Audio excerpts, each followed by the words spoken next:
Well, here we are. Today we are here on Kaiserredux, and by reading the title, you already know what's going on. Today we shall reclaim the northern territories as Mexico in Kaiserredux, probably the most sought after video in this mini-series of Mexico Madness Month. Also today, if everything went according to plan, marks 200 years of Mexican independence. As yes, on the 27th of September, Mexico became an independent nation from Spain. So it was kinda natural to leave something as reclaiming the northern territories for such a day. But enough talk, let's get actually into the game. Today we will be sticking with the, well, not exactly, we'll not be sticking with Zapata because he dies. Spoiler alert. Today we're going to be playing as Calles and establish the Maximato, and this time instead of going north against the United States, instead we will be going south. We will be spreading the revolution to all of Latin America and South America. Oh yeah, about that whole spreading the revolution southwards. Yeah, well, past me tried to do something different, but midway through the game there was a change of plans. Early on shit hits the fan as there will be an assassination attempt on Zapata, and as I already stated earlier, the path I would be taking this time, so you gotta go, Mr. Zapata. This morning, the hero of the revolution and president of Mexico, Emiliano Zapata, has passed away from the injuries he sustained after a terrorist attack in Mexico City. Immediately after his death, several groups from loyal politicians to reactionary generals initiated a power struggle to seize control of the government and the military.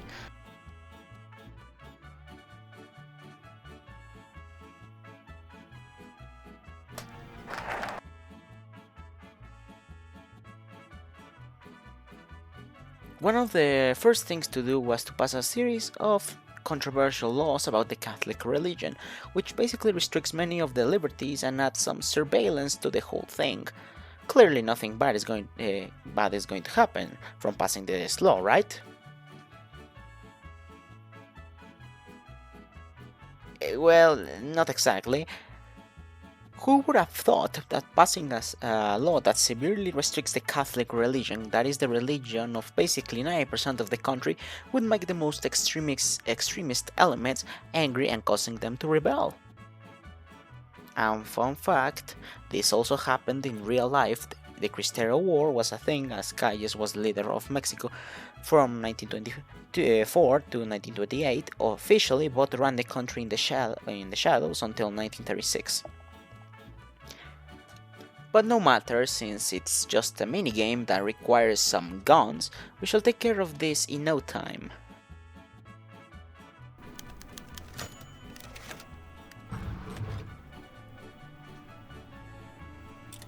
And just as I was wondering if the American Civil War was going to trigger, well, it happened, no surprises there.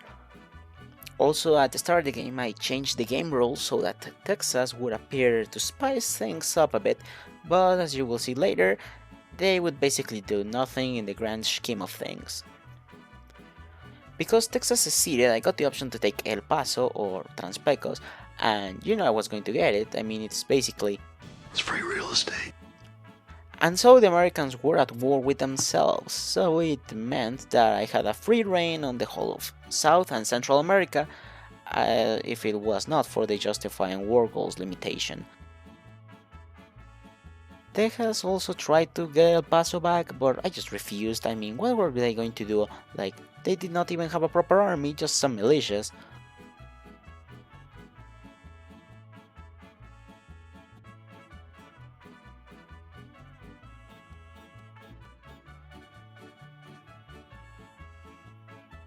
And something interesting that basically was the main reason why there was a change of plans happened. The Canadians would support the PSA and later intervene in the Civil War, but I will explain later why this was a crucial factor. Also, they decided to fuck with my Mexicans there in the United States, so I will remember this, California. But it was now Texas' turn to commit seppuku, as they decided it was in their best interest to intervene in the Second American Civil War in the side of the federal government. So really Texas did nothing but just giving me a piece of land, but hey, I won't complain, it's free real estate. And here is where there was a change of plans. Panama had died because it refused to give the canal to Canada, and Costa Rica was now in the Entente, meaning that to get all of South and Central America under our glorious revolution, I would need to fight Canada and the Entente, and the only way to get to Canada was through America.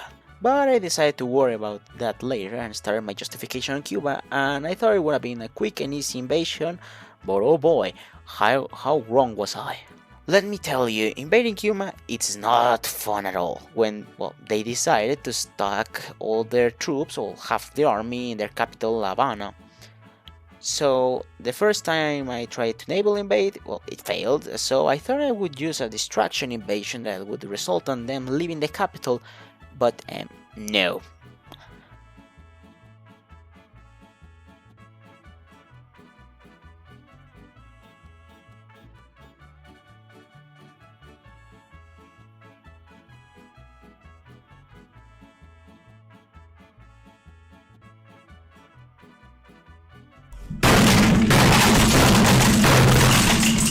Just when I was about to give up invading Cuba, I came up with a plan. Guantanamo Bay is in Kaiserredux as a province, and next to it there's just one tile, so what I did was I invaded the province next to Guantanamo, so that with another invasion force I would invade Guantanamo itself. With it being surrounded, they would die off, and I would have a foothold on Cuba, and it worked perfectly. With the foothold, I was able to push all the way to La Habana, and finally Cuba surrendered. I was originally going to release it, but because all the headaches it cost me, I decided to annex them. While I was conquering Cuba, Central America united under a non-socialistic coalition, and that was unacceptable for the revolution, so when I was done with Cuba, I invaded Central America. The war was relatively quick, as they did not have a lot of time to prepare for my liberation.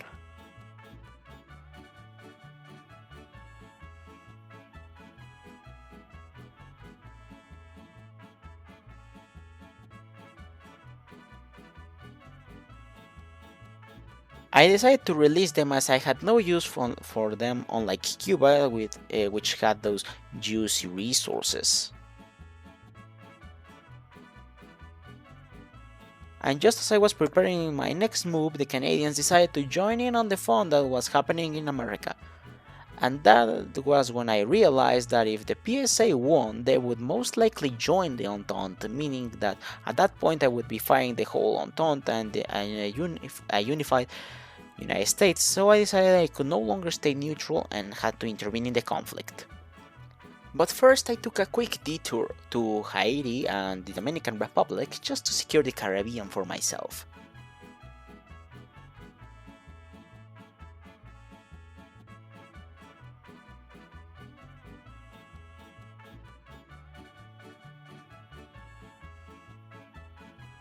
I had not finished my wars on the Hispaniola region, but I decided to still go in and declare on the PSA as they just had reached my border, meaning that they were disorganized.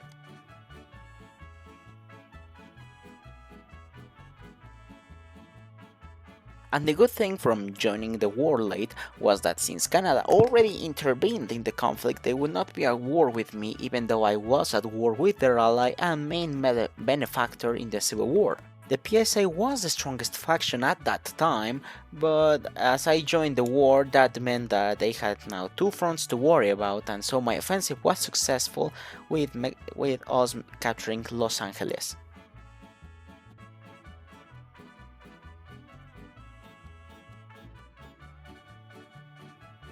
When my army in the Dominican Republic had finally arrived, I continued on the offensive towards San Francisco and Sacramento, trying to end the PSA once and for all.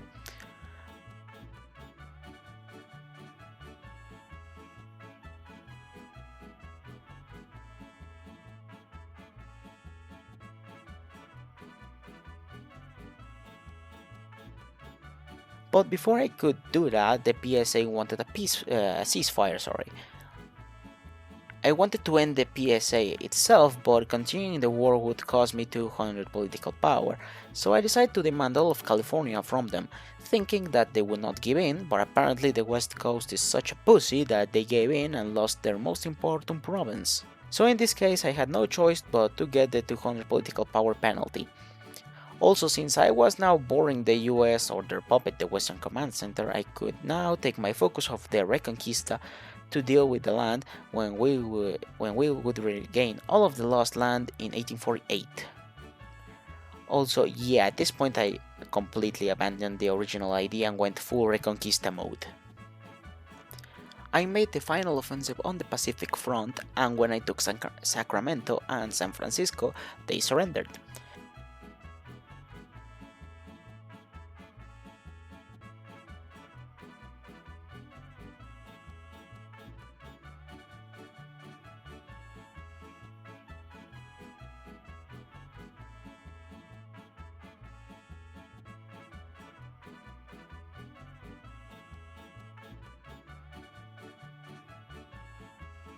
And now another problem had surfaced.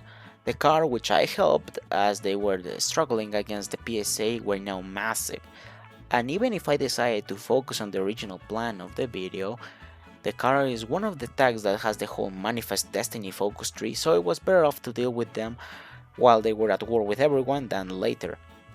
And so my once big obstacle and enemy, the Entente, became my ally in this war to defeat the racists. This war in a nutshell just was pushing east, like I'm not kidding, all I did was just push east again and again and again, and let me tell you, the Mexican economy and population is not big enough to deal with this.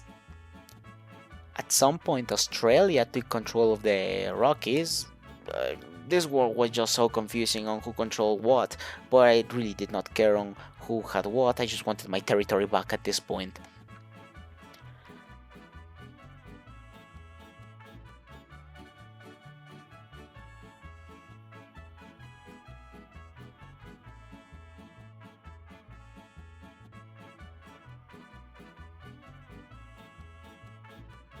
Eventually I reached a stalemate on the Mississippi River, so I built a few marines and a small army, well, professional army or elites, just to cross the river and push all the way to Atlanta, and let me tell you, those marines and mountaineers are really necessary in situations like this. And so with my breakthrough I just kept pushing east until I reached the other side of the US coast.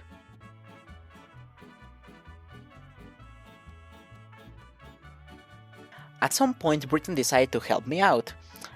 Well, returning to the front, I had reached the other side of the US, and so my offensive to take Atlanta began, and in a few days it had fallen. At this point the federal government had linked up with me, and finally they were doing something other than just staying West Virginia and Maryland.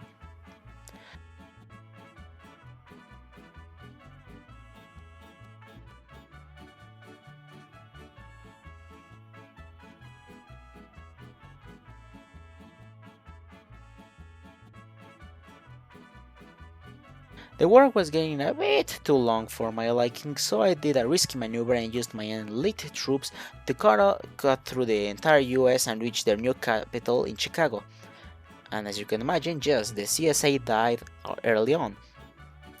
This was really risky as the car could just cut me off and kill a lot of my troops, but I was so tired and bored and I just wanted to end this war as fast as possible.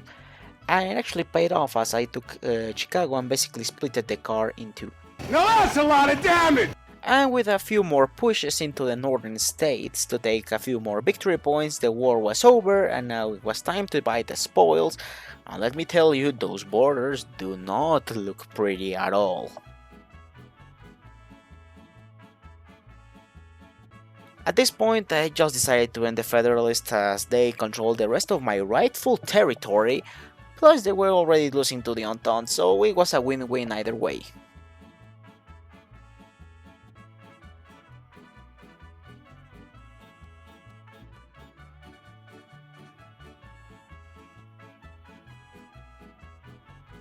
The Entente and I divided the land, but it still looked awful, so with the help of some console commands and state transfer tool to get a US puppet for myself, I redraw them up and the final result looked like this. New England would get Maryland, Pennsylvania, New Jersey, and New York City. Canada got most of the Oregon Territory as well as Michigan. I took the old borders prior to 1848 as well as Louisiana and Florida as extra bits, and the rest they just went to a revived CSA under, of course, Mexican surveillance.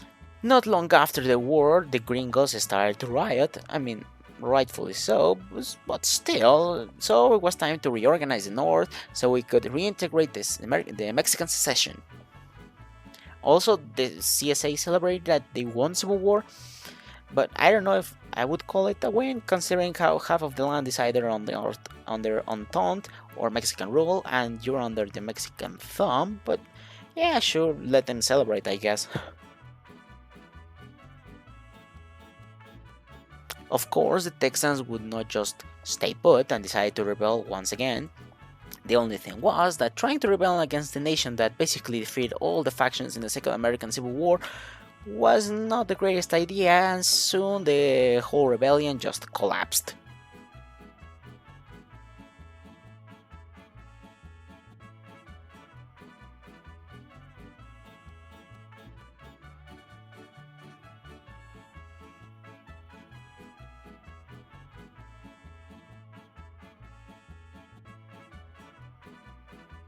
Finally, with all armed rebellions suppressed, it was finally time to reorganize the North with many important matters to discuss and redo to pacify and reintegrate the land. The first question was to how to administrate the region. We could either keep the US states in place or we could just revert to the old administration with the Alta California territory and such. Of course, since we want those beautiful borders, I decided we should revert back to the States on how it was in 1848. The second matter was that of the language, as administrating a country where half of the country speaks a Latin language and another a Germanic one is not exactly an ideal, so a solution needed to be found. We had three options to choose from: use a bilingual science and administration, use English in the North as just as the sole language, or force everyone to learn Spanish. You sure have not missed your Duolingo Spanish lessons, my dude.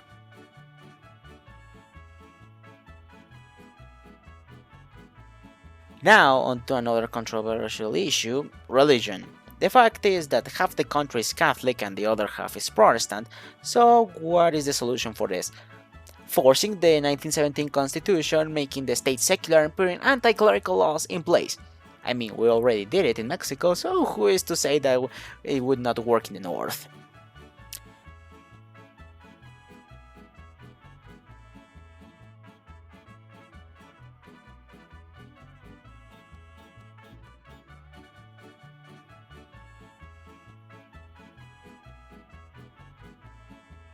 Moving to a more modern issue, women's rights.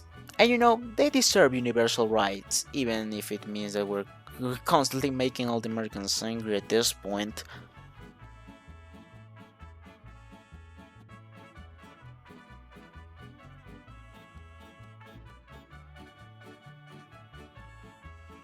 Of course, the natives would be another question regarding the reorganization, and because Mexico is a multicultural nation, we shall support them in every way we can.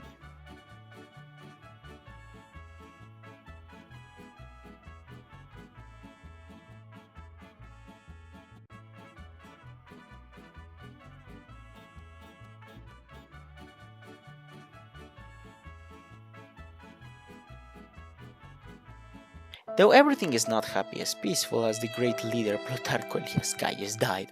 From what? Who knows? The event is just broken. But alas, the great leader, the man who turned the fortunes of Mexico, reconquered the lost territory, the lost land, and spread the revolution, died. There were a few options, but I went with Abelardo. A good military man was needed to run the country, especially with the whole northern reintegration thingy. Funny enough, even though he died, he was still a general in the army, so I suspect he just wanted to retire from public life and still runs the country in the shadows, just like he did in real life. And now to the final question, that damned place, the Alamo. To not anger the Americans that much, we shall renovate it as a war dead memorial instead of just taking it out completely. And now that I think about it, we took all the choices that would make the Americans angry, and the only one that would not be as infuriating would be the Alamo one, but apart from that, it's a miracle that another revolt does not happen.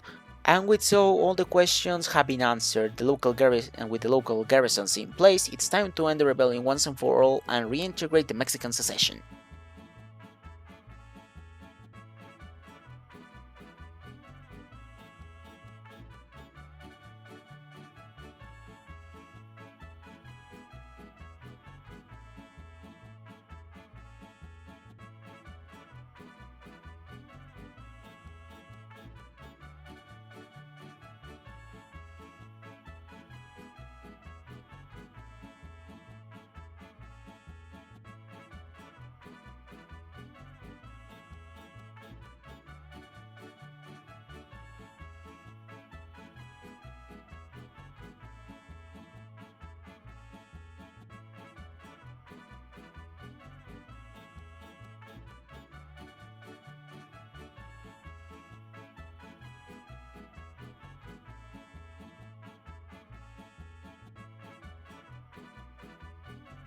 So to end the video, it was time to end what Kai started.